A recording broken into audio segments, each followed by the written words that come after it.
What is up, everybody? My name is Ryan Braley. I am the pastor at a wonderful church in Elk River, Minnesota, Central Lutheran Church, and I am here in studio with Mike. What's up, Mike? How you doing, buddy? I live in the dream. Hey, speaking of dreams, I had a dream about a month ago, and I want to share it with you guys because I think it was this incredibly profound moment. And I've been having some pretty vivid dreams lately. And anyway, I want to tell you one. I thought it would be helpful to talk about it with you all because I think it's maybe a call to each of us, even though I had the dream, but I would say what I took from the dream is applicable to each and every one of us. But anyway, I found this book. I was at a bookstore in Ohio. I was visiting my sister in Ohio, and the book was by a famous psychologist called Carl Jung. You probably have heard of him. Anyway, Jung wrote a book called Man and His Symbols, and it's basically a book about dreams. So I pick up this book, and I'm flying home, and I'm reading this book about dreams, and I'm not kidding. I fall asleep on the plane, and I had about, a 5-minute nap, but in that nap, I had a dream. It was an incredibly vivid dream, and when I woke up, I'm in the middle of the plane, and I remembered it instantly, and I wanted to shout to the whole plane, like, hey, everybody, I just had this dream. I'm reading a book about dreams by Carl Jung. I had a dream, and it was incredibly vivid and moving, and I think profound. But of course, I didn't do that. Maybe I should have, but I didn't yell out on the plane. But here's the dream. So I'm at my in-laws' house. They live in Elk River, just down the road. And across the street from them live my brother-in-law and his wife and their 2 sons. Anyway, on my in-laws' porch stood my nephew. His name is Isaac. He's just a wonderful young lad. He's almost 5 years old, and just a bundle of energy. I call him Bam Bam from the Flintstones because he's just a wild, like Huck Finn kind of a kid. They live on the river. He's out catching frogs, running around with his shirt off. Just a little boy. He's always dirty and just a wild man. And I love grabbing him and squeezing him and like just being physical with him. I just love the little guy. And in my mind, he always embodies what I think like youthfulness and young boyhood looks like. He really does. So in my dream, Isaac was standing on my in-laws' front porch, and he's got like long flowing blonde hair. It's real curly, and it's like bleach blonde hair. And he's wearing this blue polo shirt, like a Ralph Lauren polo shirt with a little red horse. It's like a navy blue shirt with a red horse. And it's the exact same shirt I wore a bunch when I was younger. I was in high school, and I loved that shirt. So here's my nephew who's on this porch, and he's like sort of this embodiment of youthful energy and young boyhood, and he's wearing my shirt, and he looks right at me and waves and says, "Bye, Ryan." And then I woke up, and I was like, "Yo, everybody, I had this crazy dream." But again, I didn't say that. But in my head, I knew immediately what the dream meant. And it was something like this. I'm 40, how old am I, Mike? I'm 43? I forget, 43.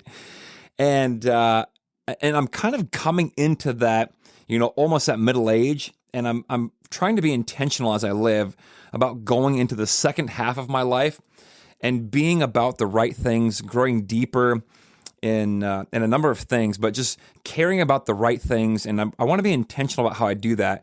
And so I'm trying to look into this next half of my life and be a man who's present and giving and, serve, all those kinds of things. And here's this little boy in this dream who, again, embodies youthful energy and maybe my own childhood in some ways, and he's waving goodbye. And I thought immediately this was an invitation to move into the second half of life and to really put aside childish things. Maybe selfish tendencies that I have.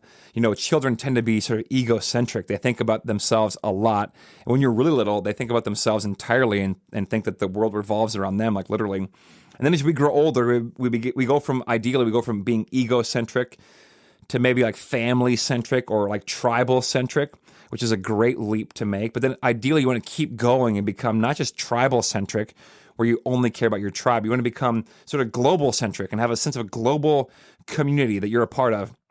And then from there, the next sort of phase of growth, like becoming cosmic-centric or having just a grander view of life and your place in it. And so in many ways, to grow and mature and to become that person, you have to let go of sort of these older ways of doing things and seeing things and being a young, selfish, sort of egocentric, in my case, young boy. And so I felt like it was an invitation to do that, and I thought it was beautiful.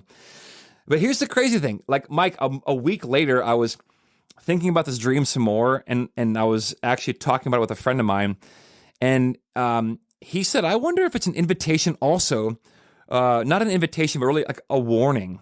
And I was like, what do you mean? And he's like, I wonder if it's also a warning for you to not let go entirely of your childhood self. And the moment he said that, like, it totally resonated with me. Like, yeah, I think there was also this warning, like, Ryan, don't let go of your youthful self. So Jesus says this in the Gospels, that, hey, truly I tell you, unless you change and become like a little child, you'll never enter the kingdom of heaven.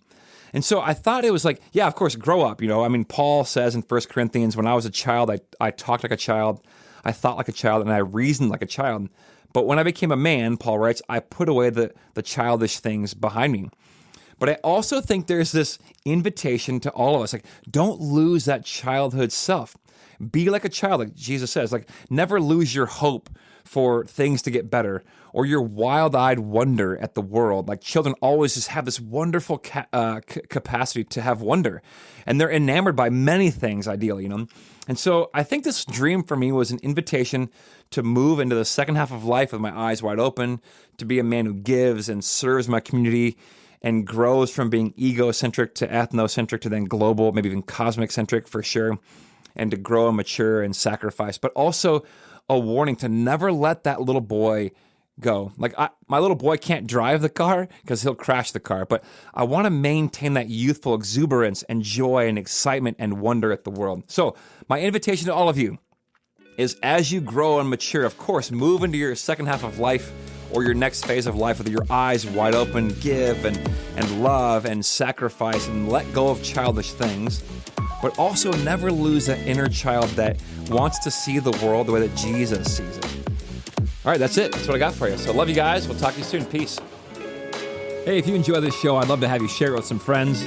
And don't forget, you are always welcome to join us in person at Central in Elk River at 8:30, which is our liturgical gathering, or at 10 o'clock, our modern gathering. Or you can check us out online at clcelkriver.org. Peace.